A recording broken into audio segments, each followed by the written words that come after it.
Hoy en el frasco. Putin, Vladimir Vladimirovich, yo creo que ha convertido a Rusia en víctima de sus sueños. Todo el mundo está amenazado, viva dentro o fuera de Rusia. No country will be safe. Es posible, yo diría que si, por ejemplo, ahora Rusia ganara en Ucrania, yo diría que sería muy posible que después podría continuar más allá. Abandonen las drogas porque no los está ayudando esta situación. La idea de que Rusia querría conquistar Europa, el mundo, representa una estupidez sin el más mínimo fundamento. Es lógico pensar que Putin seguirá intentando expandir las fronteras de Rusia. Rusia ni quiso, ni quiere, ni querrá la conquista de Europa. El conflicto en Ucrania comienza debido al avance de la OTAN hacia el este y a la demanda de neutralidad de Rusia respecto a Ucrania. Bueno, muy bien, y a 2 años del inicio de la operación especial de Rusia en Ucrania, tenemos a la persona indicada, por supuesto, el señor Marcelo Ramírez, analista geopolítico y director de contenidos de Asia TV. Marcelo, bienvenido nuevamente al programa. Bueno, muchas gracias por invitarme, darme una nueva oportunidad. Marcelo, bueno, como decíamos, ¿no? 2 años de esta operación especial de Rusia en Ucrania.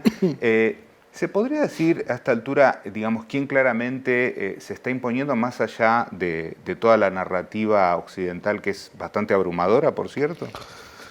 Bueno, creo que ya hace un tiempo bastante largo. O sea, creo que desde el primer momento la disparidad se podía observar, pero bueno, la propaganda occidental realmente era apabullante, y sobre todo porque habían puesto especialistas militares, muchos canales de YouTube que surgieron o que se redireccionaron para sostener una narrativa victoriosa basándose en que el ejército ruso era un ejército incapaz, que no tenía voluntad de combate, que tenía raciones vencidas, que no tenía combustible y municiones para más de 3 días.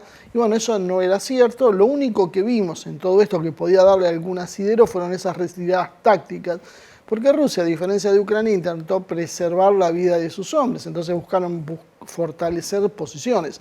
Hoy claramente se ve 2 años después. Yo creo que 2 cosas. Uno es que Rusia no luchaba contra Ucrania, luchaba contra Ucrania y contra la OTAN, que eso es una cuestión clave. Y creo que la otra cuestión que también resulta es que, bueno, está desgastada Ucrania, está desgastada la propia OTAN, que ya no tiene ni siquiera munición, está careciendo de equipos militares para combatir. Y en función de eso, bueno, Rusia, algunos opinan que después de las elecciones presidenciales que van a ser ahora en marzo, va a comenzar una ofensiva final, diríamos, sobre Ucrania. Como todo esto, bueno, siempre es relativo, no vamos a saber tampoco los planes del alto mando ruso. Lo que sí sabemos es que Rusia está desbordando hoy ya las defensas maltrechas de Ucrania por varios puntos, y que inclusive hay muchos analistas que creen que no responde en realidad a una iniciativa, una contraofensiva rusa, sino básicamente a una oportunidad que se presenta ante la debacle de las fuerzas de la OTAN y de Ucrania. Viste que ahora aparte se descubrieron en Adviedka uniformes occidentales y demás. Bueno, todo esto se está cayendo, que era lo que ha hecho con esta política de demolición rusa. Entonces ahora, después de las elecciones, probablemente veamos una aceleración por parte de Rusia del conflicto para terminar de controlar la región con los objetivos claros: desmilitarizar, desnazificar. Ahora, ¿en qué posición está Zelensky, no? Porque los medios hace 2 años hablaban del gran héroe, ¿no? De un héroe, y ahora directamente lo definen casi como un juguete roto. Más o menos. Yo creo que una sola persona en el mundo, creo que ahora quiere estar sacándose fotos con él, que es Milei. Fuera de ello, creo que no viene más a nadie, porque el propio Biden está empezando a tomar distancia. Los líderes europeos están intentando sostener la guerra en sí, pero claro, ya Zelensky no está dando los resultados que estaba dando, y aparte hay muchísimos conflictos internos. Los problemas que hay con la inteligencia, con Budanov, el problema con Klitschko, el alcalde de Kiev, y el propio problema con Zaluzhny, que fue licenciado, bueno, demuestra que hay una lucha interna en Ucrania que es natural cuando se da un proceso como este. Cuando vos perdés una guerra, bueno, esto es natural que comience a pasar y es lo que estamos viendo. Ahora, Putin, a razón, digamos, a raíz de este segundo año, manifestó que esta lucha para Rusia es de vida o muerte. ¿Vos lo ves así? Sí, porque en realidad es un tema de supervivencia. O sea, el proceso, cuando uno ve otros detalles que parecen que son inconexos, pero que en realidad están muy relacionados con esto, uno ve que Rusia está sometida ahora a un ataque decolonial. O sea, hay fuerzas que hablan que hay que decolonizar a los pueblos sometidos por los rusos étnicos. ¿Eso qué significa? Que Rusia se tiene que dividir entre 30 o 40 estados, hay distintas versiones sobre eso. Básicamente es la política fragmentar Rusia y probablemente reutilizar con un nuevo régimen político esas fuerzas contra China, que el objetivo estratégico final va a terminar siendo China. O sea, creo que eso es lo que están haciendo. Rusia entonces juega así su supervivencia. Por eso es muy difícil un acuerdo de paz. ¿Cómo vas a hacer un acuerdo cuando no hay ninguna intención de cesar con esa política? Las fronteras rusas tienen a la OTAN ya a un tiro de piedra. Entonces, desde esa manera no hay mucho margen de maniobra. Rusia necesita garantizar su seguridad, se preparó para eso, lo vemos en la producción militar, en la ampliación del ejército. Hay muchas señales que indican que Rusia se lo tomó esto muy en serio. Ahora, hemos visto que días atrás Biden anunció 500 nuevas sanciones, ¿no? para Rusia, y uno pensaría, bueno, es una estrategia, esto está funcionando realmente. ¿Qué pasó con las sanciones? Ya llevan 18.000 sanciones, más las nuevas que anunciaron. Lo hemos visto, bueno, el primer año anunciaban una caída del 30-40% del Producto Bruto Interno ruso, en función de las sanciones, cayó un 2%, el segundo año se recuperó 3,5%, calculan que va a estar en 4% cuando terminen de afinarse los números, y Rusia tiene pleno empleo, crecieron los salarios reales un 33% en los últimos años, proyecta que crezcan un 18% este año, está habiendo un boom de consumo, está habiendo una política de reemplazo de lo que producían y que se negaron a vender las empresas occidentales, que igual mucha de esa mercadería termina entrando igual porque esto pasa mucho con los países desarrollados. Anuncian una sanción, pero después las empresas venden a través de terceros porque negocios son negocios. Claro. Entonces tampoco los quieren perder. Y creo que ha liberado sus manos de los conceptos económicos liberales. Un solo ejemplo te doy para que se entienda qué quiero decir con esto. Empezó a producir aviones comerciales rusos para reemplazar a los que antes compraba. Rusia increíblemente compraba Boeing y Airbus para sus rutas comerciales. Bueno, ahora se dieron cuenta que si fabrican un Sukhoi 57, bien pueden fabricar un avión de pasajeros. Bueno, todo esto está repercutiendo precisamente en eso, en un boom económico que Occidente imagina que va a poder frenar, pero por lo visto no, porque además Rusia tiene excelentes relaciones con muchos otros países, con China, con Irán y demás, y bueno, se está produciendo un intercambio de lo que es necesario para funcionar las economías. Ahora, pensando un poco también en Biden, ¿no? Que apostó fuertemente, ahora como decías, empezó a soltarle la mano a Zelensky, pero también en el ámbito internacional está apoyando al régimen israelí en este genocidio que está sucediendo en Gaza. ¿Cómo lo ves esto en relación a las elecciones que se avecinan en Estados Unidos? ¿Le va a jugar en contra esto a Biden? Yo creo que la posición de Biden es irremontable. O sea, el estadounidense creo que tiene una característica, lo hace muy, no sé si endogámico sería la palabra, muy centrado en sí mismo. Realmente lo que pasa fronteras afuera no lo entiende, no le interesa, mira su bolsillo. Y bueno, la economía está mantenida, algunos usan el término de dopaje, y creo que es bastante acertado, en el sentido de que con emisión monetaria se está tratando de mantener el ritmo económico para que la gente no lo sienta y llegue a las elecciones en mejores condiciones, pero realmente Trump está arrasando en todos lados y la única forma de sostener eso va a ser de alguna manera o apelar a un fraude o alguna argucia legal para dejarlo participar a Trump. En esta cuestión el peso de lo que pasa en Medio Oriente creo que es doble. Si bien tiene mucho peso el lobby israelí dentro de los medios de comunicación, dentro de lo que es el entretenimiento y demás, por otro lado la población común está un poco cansada de poner plata en guerras ajenas que no termina de entender bien por qué, que salen muy caras y que encima se terminan perdiendo. Entonces toda esta conclusión creo que va a ser que si Israel no soluciona rápido este problema, y no hay forma, me da la sensación que Israel pueda solucionar este problema rápido, aún soltándole a Estados Unidos las manos para que haga cualquier desastre, porque básicamente no le da la capacidad militar, está enfrentando un enemigo demasiado poderoso Israel y va a terminar siendo derrotado.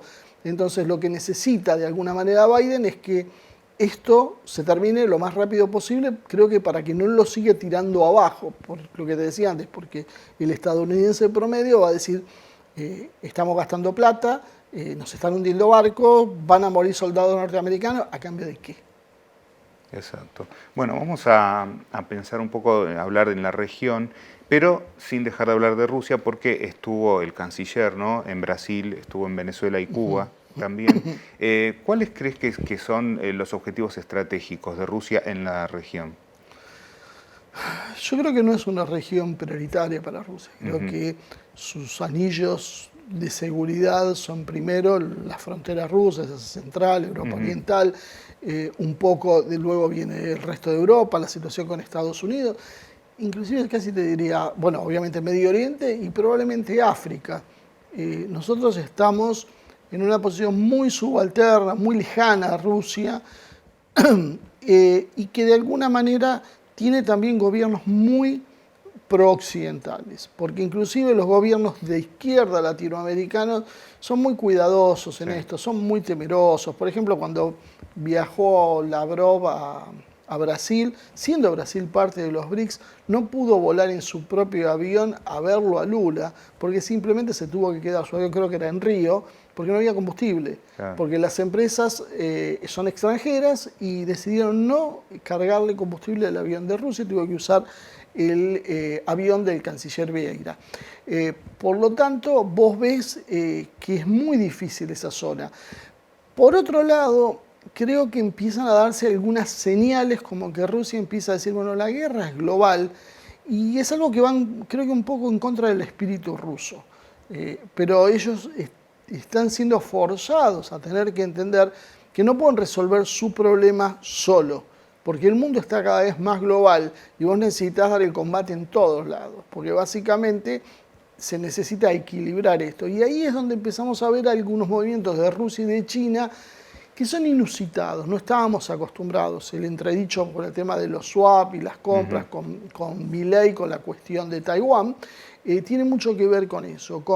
Parece que le dijimos no van a seguir, no va a ser todo tan gratuito. Ecuador, con el tema de las bananas con Rusia, fue otro ejemplo de lo mismo, donde Rusia les dice, bien, ustedes van a entregar armas, no hay ningún problema, encontramos algunos agentes patógenos en las bananas y no vamos a poder cerrar los acuerdos comerciales. Perdía 750 millones de dólares Ecuador, resultado, unos días después Ecuador se desdijo de lo que iba a hacer y bueno, acá no pasó nada. Bueno, esto eran señales que no hemos visto en la época postsoviética. Rusia agachaba mucho más la cabeza en nuestra región de lo que está haciendo ahora. Entonces, si bien no son prioritarios, veo algunas señales que indican que a mediano plazo, tal vez, quizás a corto y mediano plazo, vamos a ir viendo otros signos de una presencia cada vez mayor, inclusive tratando de contrapesar, aun cuando sean gobiernos absolutamente hostiles como el de la Argentina, tratar de contrapesar eso de alguna manera con la sociedad que de todas formas tiene bastante simpatía con las posiciones multipolares. Marcelo, hablando concretamente del gobierno argentino actual, pero en proyección al exterior, ¿no? Argentina tiene tradición de neutralidad, pero se vio que Milei lo invitó a Zelensky, ni más ni menos, a su asunción. Habla de Taiwán, habla, ni hablar del viaje de Milei a la entidad israelí, ¿no?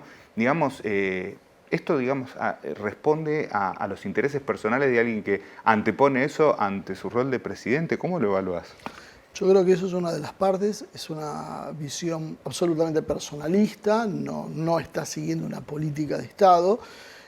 Su canciller Mondino poco ayuda en esto, porque la verdad se nota su improvisación. Creo que hay una conjunción de factores todos negativos. Gente inexperta, gente no preparada, que no conoce las cuestiones internacionales, que no tiene visión geopolítica y que además revela un amateurismo realmente preocupante. Esto montado sobre una actitud muy soberbia de no escuchar colaboradores, porque en Cancillería Argentina hay mucha gente que le tiene que haber dicho, miren, no se puede hacer este tipo de cosas. Y sin embargo desoyen todo y actúan como si no hubiera un pasado, no hubiese una tradición, no hubiese un sentido de nada. Y lo hacen con tanta impericia que, por ejemplo, lo sientan a Zelensky con Orbán y generan una discusión y después lo tratan de presentar como no, porque nosotros tratamos de que haya un acuerdo. Era un acuerdo, era una pelea porque había un gran problema que todavía están luchando por ese tema. Eso es una cuestión muy complicada entender. Nunca en la Argentina le hemos dado importancia a la política internacional como la merece, pero en este momento estamos ideologizando a un extremo esa política. Y es una ideología aparte que podríamos decir que no solo atrasa, qué sé yo, medio siglo más, porque esto es de la época de la Guerra Fría, Claro, sí. sino que además de atrasar medio siglo, es una política absurda, contradictoria, que no comprende las diferencias. Por ejemplo, van y lo aplauden a Trump, y viene muy contento porque Trump lo felicita, lo palmea la espalda a Milei. Más allá de la actitud de sumisión habitual, que eso ya nos tienen todos acostumbrados, ¿no se dan cuenta que la política de Trump es proteccionista? Trump está haciendo lo contrario de lo que hacen ellos. Entonces, pongamos de acuerdo. Hay quien, dentro de los propios libertarios, dice, no, Milei va a enseñarles a personajes como Trump cuáles son sus errores económicos políticos, económicos para ver cómo debería ser su política económica. Seriamente, ¿ustedes se imaginan que Trump lo va a escuchar a Milei para modificar su idea económica? Bueno, este es el grado de locura con un ego exagerado, extremadamente grande, montado en la ignorancia pura y en llegamos nosotros y vamos a cambiar la historia sin respetar nada. Bueno, el resultado es que están haciendo retroceder a la Argentina, están haciendo perder al BRICS, que era una oportunidad de oro para la Argentina, y que va a costar, yo creo que mucho tiempo, muchos años, volver a dar una imagen de un país serio en el exterior, porque estos vaivenes, estos cambios, no son habituales en ningún país, o por lo menos en ningún país serio. Marcelo, muchísimas gracias por haber estado aquí en el programa. No, por favor, gracias una vez más, como te decía, por haberme invitado. El Frasco. Medios sin cura.